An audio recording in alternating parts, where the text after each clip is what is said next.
Shalom a todo o povo de Deus. Mais uma vez, muito obrigado a todos os irmãos que nos acompanham a partir das nossas redes sociais, de Cabinda ao Cunene, ao redor do mundo, a partir das nossas redes sociais, nosso Facebook, nosso TikTok e o nosso canal Igreja Graça Divina TV, este que é o nosso canal, onde os irmãos podem nos acompanhar o programa daqui, da Graça Divina. Voltamos para fazer a nossa emissão com o profeta Bem-vindo Jim em duas línguas, Lingala e em português. Shalom, profeta Bem-vindo Jim. Shalom, irmã Teresa. Shalom também a nossa mamã Madalena Tumba, que vai falar em Lingala. Shalom, mamã. Nós estamos a aprender acerca da sétima estrela, que é a estrela de servir a Deus. Esta estrela que é a estrela maior de todas as outras estrelas que se encontra dentro de nós. E hoje o profeta Bem-vindo Jim, no nosso ensinamento ou no sujeito de oração, o profeta Bem-vindo Jim nos explicou que há vírus no nosso sangue.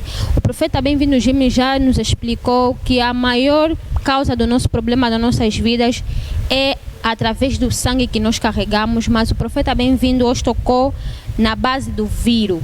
Como é que nós devemos saber que nós carregamos esse vírus no nosso sangue, profeta? Acerca do que do vírus no nosso sangue, eu sempre falo a toda cristão, toda igreja, analisa muito bem a sua família, analisa a realidade de teu parente, história de sua mãe, história de teu pai, tem que analisar. Que esse capítulo, segunda vez estou a dizer esse capítulo, Salomão diz no Provérbio 29, 18, povo sem revelação e povo sem travão. Muito cristão, ele esquece a combate do laço. Muito cristão fala que eu já recebi Cristo, já é nova criatura, todas as coisas na minha vida passou, mas sangue vai dizer você recebeu Cristo, já acabou de resolver a situação do sangue, porque todo sangue tem vírus. Esse vírus entra como é no sangue. A pessoa vai pegar a palavra, ele vai declarar no sangue, que esse sangue ninguém vai ganhar, ninguém vai prosperar, ninguém vai viver sucesso, ninguém vai viver assim. Agora aquela palavra não vai feita no homem, vai feita dentro do sangue. Agora aquela palavra vai ver a realidade de vida de pessoa.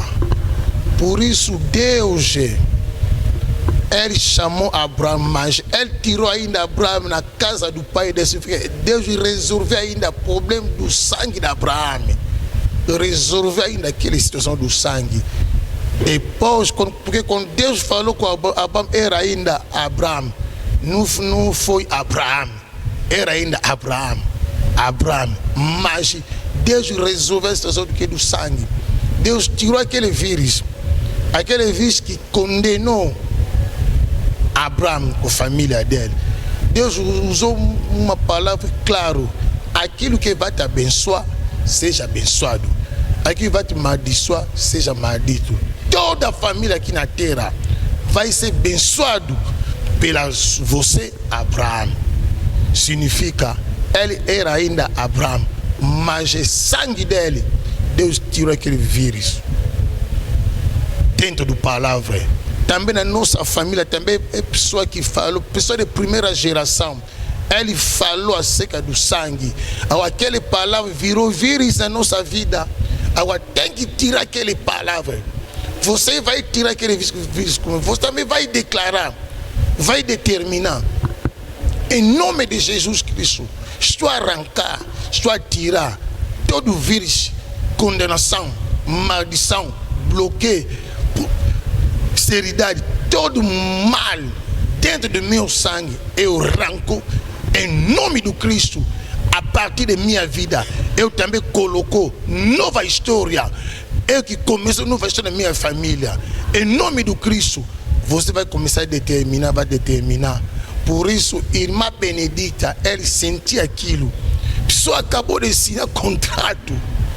Depois, contrato de uma empresa do petróleo. Uma empresa grande. Aquele contrato, ele assinou, já garantia a caixa social dele. Já garantia que saúde, tudo já foi resolvido na mesma hora. Mas a pessoa saiu, se ficou triste, vírus gritou. Quem te disse que você vai mudar a vida? Quem disse que você vai subir na vida? Aquilo manifestou na vida dele. Eu disse, Benedita, depois daquilo, vem na igreja. Não vem na tua casa, vem na igreja. Pode girar lá da igreja, mas não conversa com ninguém. Guarda esse segredo. Só você, eu pastor, que Deus acabou. Eu orientou aquilo para tirar aquele vírus da vida dele. Esse vírus para ser na sua vida, preciso um anjo de Deus, um homem de Deus, sério, nas coisas espirituais, que obedece a Deus, que ouve a voz de Deus, ele vai te orientar. A unção dele pode arrancar aquele vírus na sua vida. Amanhã também vai ser nova história. Deus te abençoa. Merci na batunyo so balanda kilti na biso. To komisko yo tangu ya émission na biso. Merci na batunyo so penza na ba réseau libanda ya mboka. Thème na biso eza les 7 étoiles, sous-thème na biso ezali 7e étoile pour servir Dieu. Na 7e étoile na biso ebimisi biso lisusu ndenge nini famille biologique eza na makambo ebele, makambo wana evandi na makila. Toza awa na mosali na Nzambe, prophète Benvindu Njime. Bonsoir prophète. Bonsoir Maman Dotouma. Toza ici na sœur na biso, sœur Teresa, journaliste na biso. Bonsoir. Toza na question autour na mosali na Nzambe, eza vraiment très très très important. Lelo aibisi biso combat ya destiné ya Abraham. Na combat ya destiné ya Abraham ebimisi biso question nazo tuna esiko.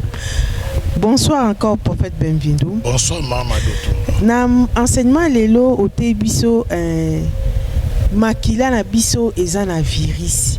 Virus wana mutu yango nde ezo détruire ba vie na biso, ezo pesa biso souffrance, ezo pesa biso malédiction. Est-ce que virus yango eza nini pe ndenge ni ekota na makila na biso? Ça va, merci pour la question Tony. Nzambe azwa lokumu. Naloba mingi nous avons sambela ndeko zonga tala libota na yo tala origine côté outi au sosola malamu ngana pia ka par rapport origine ngana outi pa ena te ka bandeko nga biologique balanda mateya famille nange landaka na yebi côté ngana outi ngana za mutoyo papa kufa kala atika ngai na ba âge moko ya ba basi ba 2 ans et demi boye to 3 ans pe na ngabe papa na yibi papa na ngati mama kufi atiki nga na ba na âge ba 5 ans et demi to 6 ans boye mama na nga kufi na yibi vraiment affection ba parenté naza muto na koli na lobana ko na volonté ya Nzambe na tambusi vi na ngai na mwa bokebi na éviter ba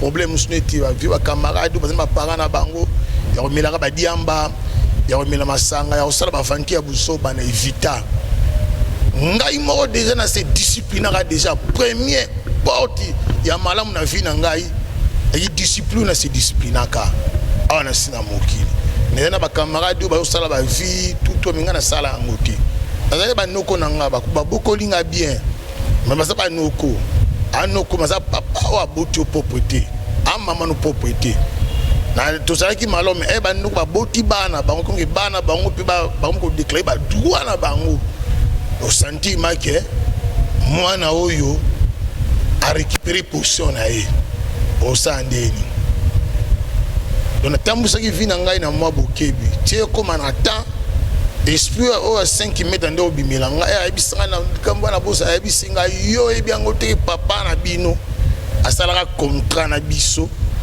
pana bino alukaka succès to pesa ki succès papa na bino atekaka bino nyonso zumande bozo kufa te basi bozo kufa te yo na ino kufa te yo pozo kufa na yebisaka ye bien ngai na okufa te na kombo na Yesu Kristo okokanga te so ya sala mission na ye wana eza ya ye italinga te ngai pe na bandi yanga na Yesu wana nazala pasteur te nazalaka simple frère mais na yebaka déjà ba makambo yo connaissance ya malamu connaissance ko aider yo makambo ebele mais connaissance ya malamu ya mabeti ya malamu na répondre esprit wana ndinge wana alinga kanga ngai ale mpepe ya kuna na côté na sama kolo na koya me na bima na église na basolo na poera masuba na explica passer balobi oteza o ayoza za pa mutu na bia awa nzamba sati nde na ko lunga na église wana na ko luka fasa nzambe ko nzambe na montagne ko sambela nde na ko découvrir ba problème o makila o ya ba mutu eba yango banda kala to telema ko prier ko kata ba lien oyo parce que virus oyo eko kanga yo eko kanga bana yo eko kanga bakoko na yo eko kanga bakoko na yo eko lié bino nyonso yango nzambe azwaki Abraham abengiye azo na solution ya problème ya makila atikaki komboneka Abraham mais abongisaki dossier ya makila ya virus ya makila ayebisi ke wako beni yo azala beni wako modi yo azala modi avant bima na famille na yo famille nous bazala beni à travers yo Abraham abongisi pour makila ya Abraham ne Abraham abima ke mazalaki Abraham na comme Abraham te tala comment nzambe ayebi promesa na makila parce que comment virus ezokota na vie ya mutu lelo ezokota eza baloba o balobi na makila na makila oyo ata bote basi kitoko ata bazaboye muta kobonga na liboto oyo azati to bona liboto azati na famille oboye boye baloba maloba ne kota na makila ya ominga loba ngaza makila bololo na makilo boye muta mi bazo prononcer mano ba ebite pour prononcer maloba wana e ba virus ya molili ndezo combattre za bato ebele makila na bonzo répondre te alinga mata makile gangi makile kitisiye alinga mata makile gangi alinga sal makile so ganga yango zo mona na monde des esprits force ya monde des esprits za makila totali na ngambo ya nzambe eza makila Christ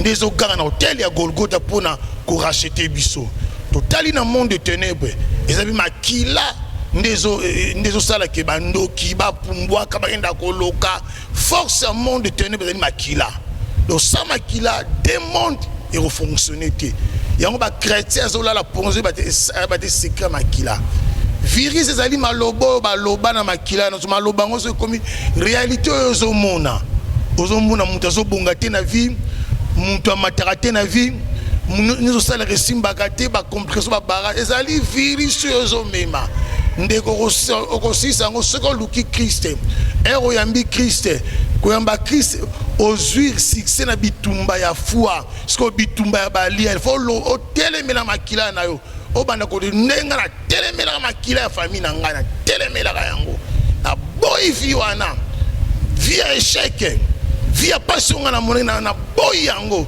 na kombo no Jésus Christ makambo ngana mona kibana ngaba ko mona yango tina temeli kambuana na renversaki et puis na renverser hotel ya libota na ngai na longoli virus wana na longoli yango kolonga longoli virus wana yango pe hotel pepe de yango to moni yango pe bien na témoignage ya saint na biso Bénédicta Tout le monde m'a comme nous c'est salama qui na vie na ye. Oh nga na yeba ki on a la kisa ki épée et salami na vie na ye. Kolongo la virus parce que son na yeba ki na connaissance en ngote nga na la kisa épée. Parce que tellement nous a signé contrat la compagnie pétrolière salaire paye à moi bien parce que un salaire est bandé mais un salaire moi bien bien. Le salaire est bandé mais au senti salaire on s'est étouffé quand même. Balongo li pe ndambu babwa ki na 600 société bazo bombela e ndambu pe bakati ezo ki na service ya santé donc akoma ko zo traitement na hôpital ya chaîne hôpital o batu minene alongwe na vie assez mbala moko vie ya muto emati on dirait parce que virus wana et réclama que jour à contrat si abima bovo yozo moite ki faut nous na vie à passe. Vous allez dire les la réunion comme nous souffrons na yo. Vous montrez que c'est contrat il y a problème. Montrez nous vino matière il y a problème. A senti mawa on dit azonga na ye a se bangote contrat boy na ngabo za contrat na bino na lingi na susute. Mais malobo na lobela kai nde salike aya na landele pe to sambeli ale ndeko lelo abandi musala. Abandi Moussa déjà déjà 4e jour ça na compagnie pétrolière azaneti pompiste na compagnie mobo ya pétrole mais nzamba lo baki na ngai so katambo na ba norme ya nzamba ka komisa mutu ya fabuna fabuna ba lo baki kuna basala raté mais yé asali donc abuki déjà virus wana nzamba so moni comme mokonzi na compagnie kande koana ozaka ibandeli tutali kande on a biso Victoria dans l'histoire à Victoria prière on a servi Victoria bimi licencié mais à l'église en maladie fut mutumo pamba zangatina ebembe mais lelo yo na mutu même à l'église aleki na nini yele yo licencié a to sambeli mutu aki na simbi lamba to connecter onction wana na bande ko wana nyos ba pelo ba ba licencié donc grâce à qui na pas serwa ni lamba to panzi yango na bande ko nyos virus wana virus ya mabe ke mutu atanga te mutu amatate na vie mutu asepela te mutu ba nyonso wale zali ba biloko zo fana makila ya batu yango tozokata yango makambo olobeza mingi vraiment na makambo ebele na ko développer na vie na likambo viriso mais tozokende malembe kola pambola meso landi biso zwa mai kola na biso na sentiment mais lande mission yo tirer quelque chose katina yo même muta portugais même muta mangala tirer quelque chose ndeko kola pambola yo merci. Obrigado, profeta, bem-vindo Jim. Nós estamos a continuar na quinta lei, que é a lei da multiplicação e a lei do progresso. Os irmãos que nos acompanharam muito bem o testemunho das nossas irmãs aqui, da irmã Benedita Bento e da nossa irmã Vitória Alfredo Cachito, elas que saíram do calendário da família, porque a lei deste calendário ou a decisão deste calendário da família é revestir o uniforme da família para a destruição. É um calendário que eles traçam que a família tem que seguir toda a linha da família, que é a lei da derrota e da esterilidade. Profeta, bem-vindo, Jim.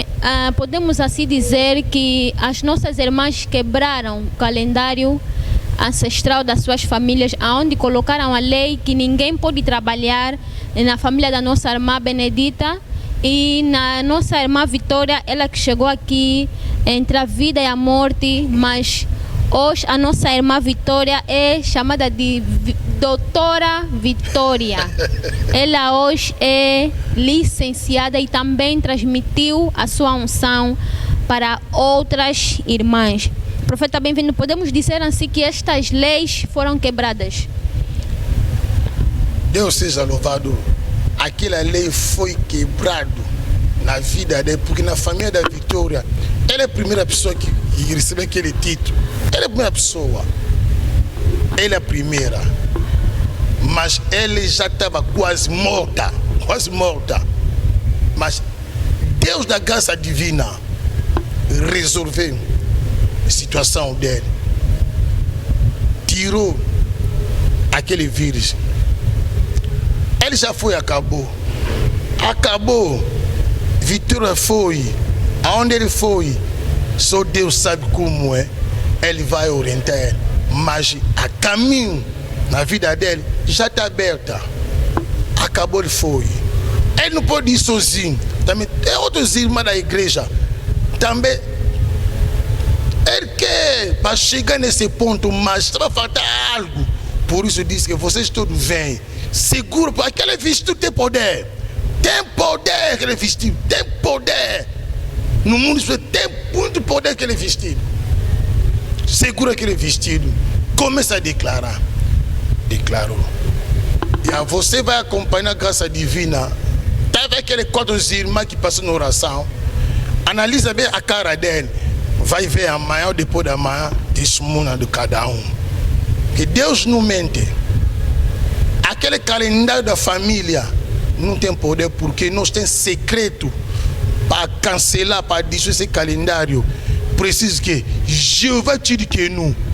Deus é nossa justiça. A justiça de Deus está em cima desse. Justiça do mundo da seva, que condena a pessoa à toa, porque ele me passou, me cumprimentou, ele é bonita, ele ficou gorda, por isso eu venho aqui para lhe condenar. Maldição sem causa não tem poder.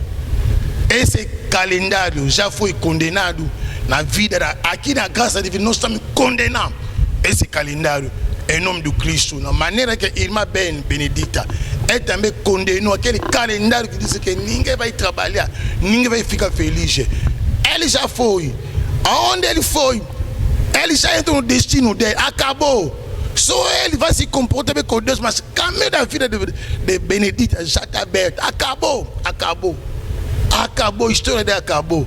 Pessoa que estava a humilhar ele, amanhã vai sentir a mão de Deus na vida dele. Porque nosso Deus é Deus que opera. Nosso Deus, ele é sério no compromisso quando você também vai obedecer o mandamento dele. Ele também, a mão dele sempre vai continuar na sua vida.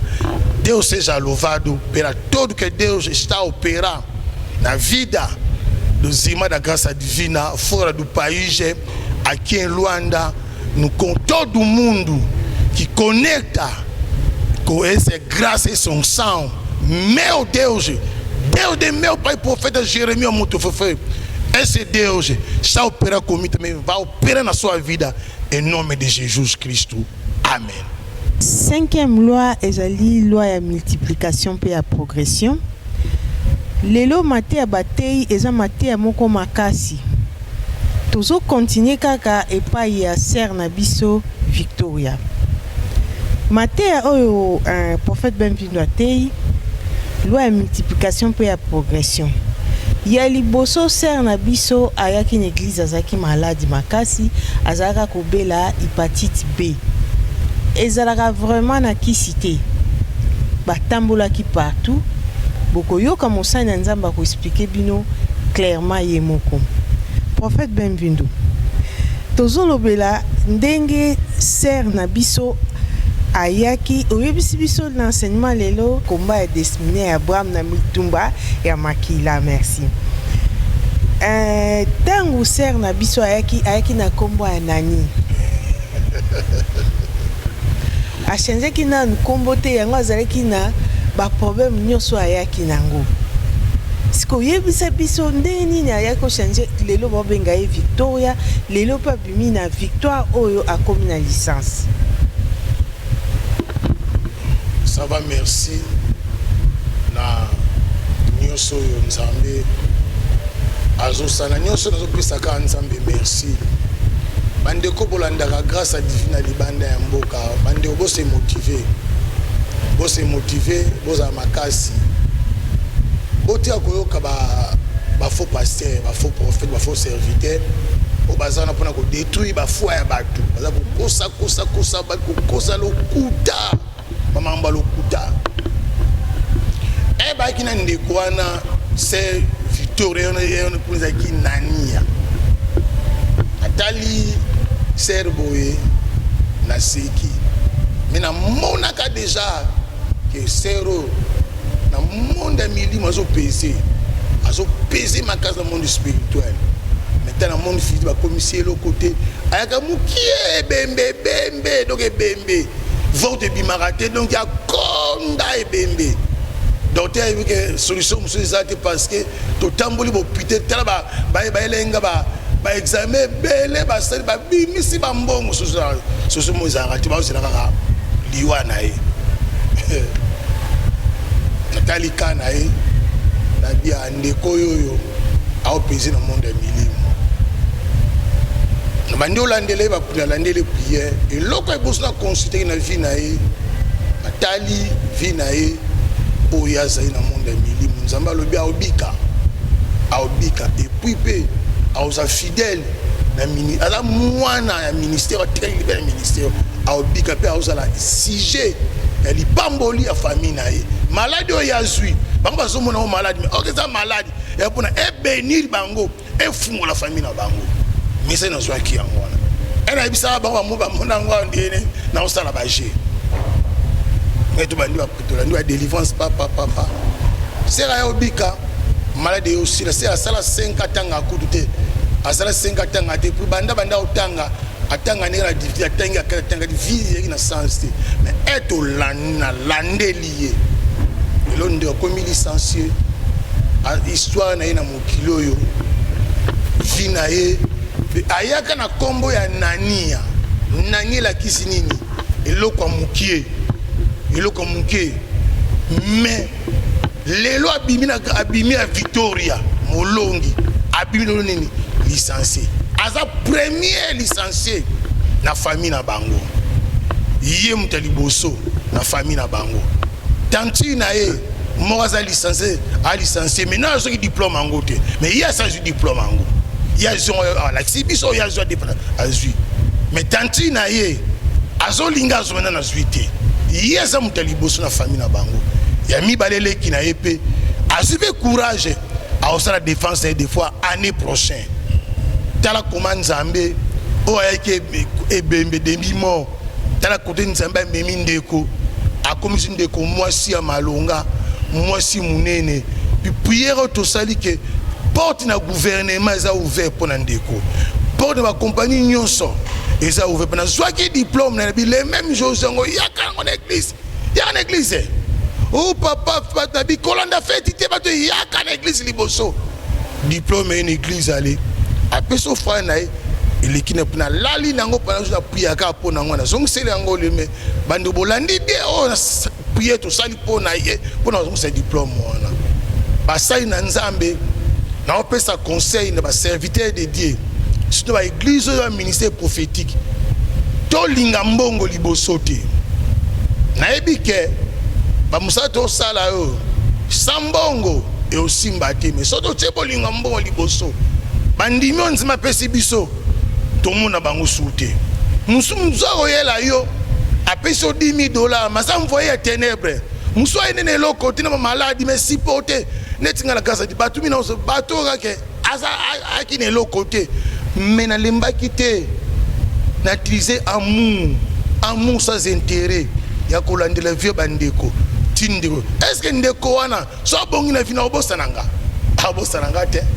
abosananga jamais et c'est bene abosananga te tolinga musala ya Nzambe tolinga peuple de Dieu to chambongo liboso te pana mukoyoka ba Facebook ba réseaux sociaux ngaza passer à $300 te kiba va passer à $300 ba 100,000 donc neti biso boy donc biso va passer à $300 il va $100 nous avons passé à $1,000 il va $100,000 pour mes attenants na préfet na ngai militaire na mi kitis na ngai parce que bible lobi bien bokonza likolo pono côté ngo fuza ko lo mwana muke aussi millier na yo na mi kitis na ngai na muke otozwaka musana biso grâce à œuvre de Dieu toi quoi avancer malembe to kota manjite to kota logite kuna to kota te na muke oyo tozozwa kaka na muke oyo tozokende elongo na nzambe tosala bikamwa yo oluka ba $10,000 okoma passer ba $10,000 passer ba 100 passer 200 nzamba pambola mais yeba yango bien na bokonza likolo ba otuna to so mituka combien ndenge naza na Christ na bosolo na okufa te sanki na bika bola mwa nzambe jamais avant na kufa na kosepela na nyonso o nzambe akomaki na vie na nga ana osepela nango même yo bezola na ngai okufa ndenge wana te bando liboto bakolia yo ndenge wana te bawaneza ba mangungu bazomena ko confesser négativité te même na pasi confesser victoire ozo confesser lelo lobi pe oko témoigner lokola bandeko na otuko sa bakana bangwa nzamba pambola yo kangama na nzambe na bosolo yo pasteur tika division ko pona o apesa mbongo o apesa te do yo pono sambela batu okoma ko pona so mondimi yo te ba mondimi yo ale le côté non soana eni non amour et kabola raté amour et tel raté que o azana bueno to linga bano so ndenge moko na corps du Christ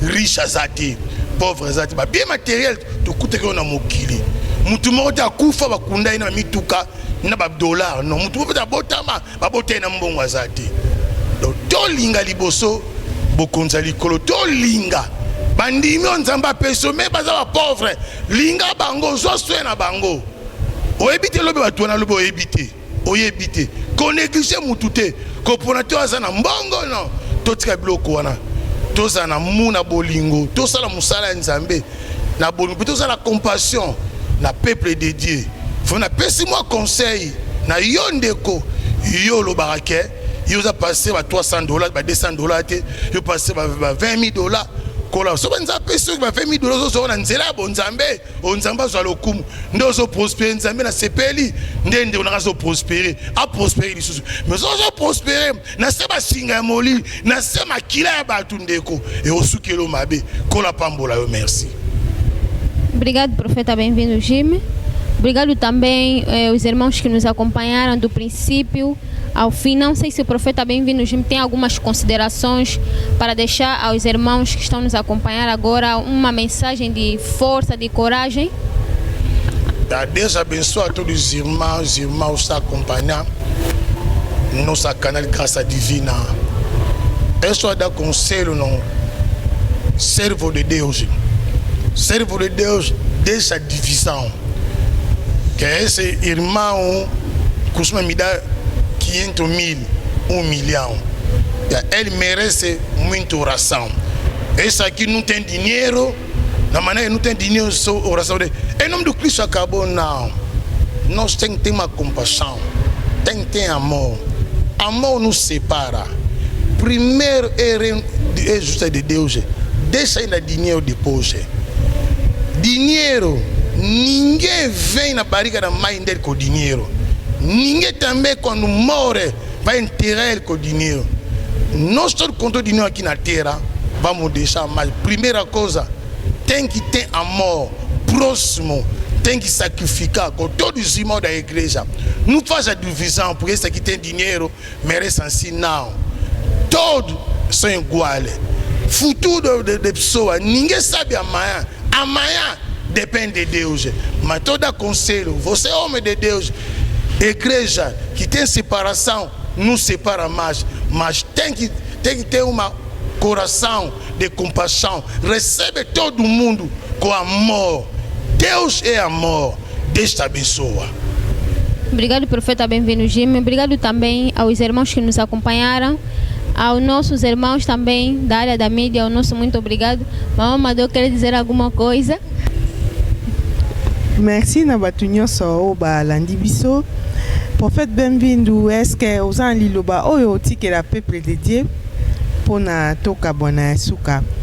Ça va, merci. Le message dans un car que corps du Christ basai na nzambe tozana bolingo to la ba intérêt na bisoté ba intérêt mabumu na bisoté mais to sale la nzambe na bosolo ako insister likambo wana to sale nzambe na bosolo yo zo continue ko violer bana batu na église tika viwana ya ko violer bana batu bana na bayela ka Yesu bayela ka yote yo zo continue ko détruire musala ya Nzambe ko za mbonga batu ya Nzambe ba offrande okota makelemba tika viwana eza malamu te yo zo zwa église ya Nzambe bandimi bayela ka Yesu bayela ka yote yo zelo côté parce que kombo Yesu te yo la ta veste wana te donc tout ça on a pona kombo Yesu donc on a église on a te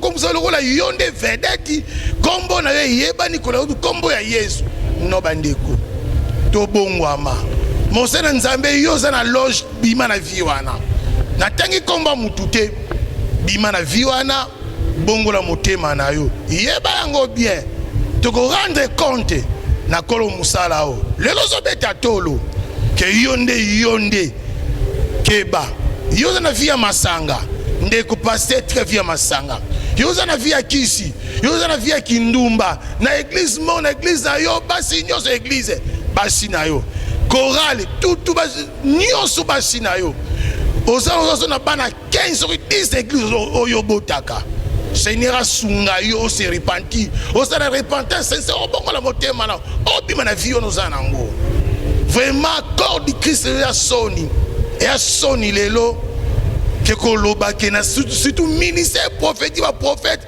ministère buzoba o satana bandoki ba vandi mingi na ministère wana passer ba vanti eleki mingi ba prière zangatina o yara na pakolo mafuta yo na moi ça mafuta e ba ndeni mwasi abatu bo mafuta ndeni so mafuta pakolo na misa batu nyoso do to bongoma bande to bongoma eza soni ba dégueulasse ba l'église ba pasteur eza soni ba koselo makambu e ba sa nini ba kuta yo na ngote na pesi conseil na oza la vie wana tika vie wana kola pambola yo merci. Agora sim, profeta, bem-vindo mais uma vez, muito obrigada por tirar o tempo do profeta para esclarecer as nossas dúvidas, não só, com certeza que algumas das questões feitas aqui é a dúvida dos nossos irmãos, se não for também pode deixar a tua dúvida no nosso comentário do nosso vídeo. Obrigado, profeta, bem-vindo, Gibe. Obrigado também, irmã Teresa, Deus te abençoa pelo teu sacrifício, você mãe da família, mas você fiz uma oferta de domingo pela obra de Deus. Deus lembra de ti, mas eu sei que você é cabeça, teu inimigo vai ser caldo, em nome de Jesus Cristo. Amém, amém, amém. Obrigada à nossa área da mídia também, que fazem acontecer aqui o nosso programa, a nossa emissão. O nosso diretor, irmão Patungolo, está de volta, está na nossa câmera do nosso Facebook. O nosso irmão Joel Tumba e a nossa irmã Teresa na câmera principal do nosso canal YouTube Igreja Graça Divina TV. O irmão que ainda não nos acompanha, subscreve, acompanha nosso ensinamento, acompanha também o testemunho das nossas irmãs para que possa ganhar mais força para orar e acompanhar o nosso programa aqui no Ministério da Graça Divina. Se encontra-se em Luanda e Angola, o nosso Ministério da Graça Divina está localizado no Golfe 1, rua direita para quem vai no Avocumbe. Se está vir em sentido do Kazenga, paragem do Simão Toco, é a paragem, e depois pega um outro táxi sentido Avocumbe para chegar neste Ministério Graça Divina. Temos a maior referência, que é o campo da 14, o supermercado Arreio. Temos também o nosso programa das quartas-feiras e às sextas-feiras, das 16 às 19 horas. Acompanha a Graça Divina, irmão. Tchau. Tô pensando, merci na prophète bem-vindo Njime ndengai ko répondre na ba question na biso. Merci prophète. Merci kolo papa mbola yo na nyonso zo sala na musala nzambe zo sala na ba sacrifice nyonso nzamba bosa na raté 1 Corinthiens chapitre 15 verset 58 nzambe wana mona yo abundelo bitumba nyonso na ebike longo na Christ ozali molongi na butu banguna na yo nyonso bakoi na kombo na Yesu Kristo. Amen. Amen. tosengi su merci na frère Patungolo azalaki te azongeli musala na ye lelo akendaki vacances na azalaki na Paris azongi ka lelo. Merci na frère Joël Tumba, merci na sœur Teresa, merci na journaliste na biso Teresa.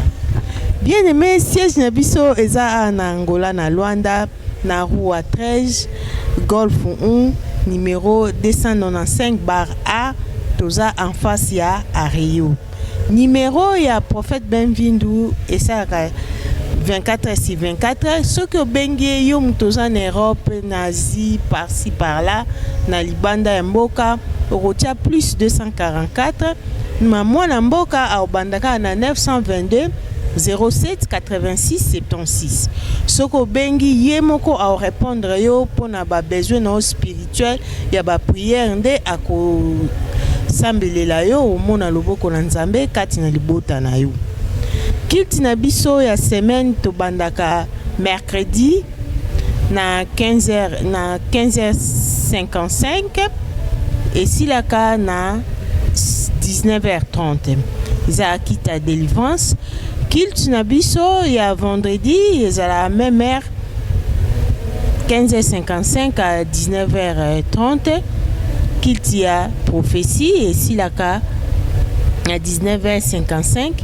Bien aimé, Kilt na biso ya dimanche bandara 9h30 ti na 15h30. Merci na batu nyonso balandi biso bobo sanate toza na ba loso oyo esengeli kopesa epa ya babola comme d'habitude oyo topesaka na chaque fin de l'année. Oyo yo za libanda mboka osala nyonso tinda baloso na yo pona o gagner bénédiction na yo ezali pona kopesa babola tant yo okanisela bango Nzambe pe a okanisela yo bobo sanate. To koti déjà mois de décembre tant ekomi mukie pona ko tinda baloso boye bapeke na mois de décembre babiloko emataka oyo kosomba avant a ozape na bénéfice na oyo kosomba après a osomba cher. Wana tokutani mercredi soki Jésus Christ azongi te. Ciao.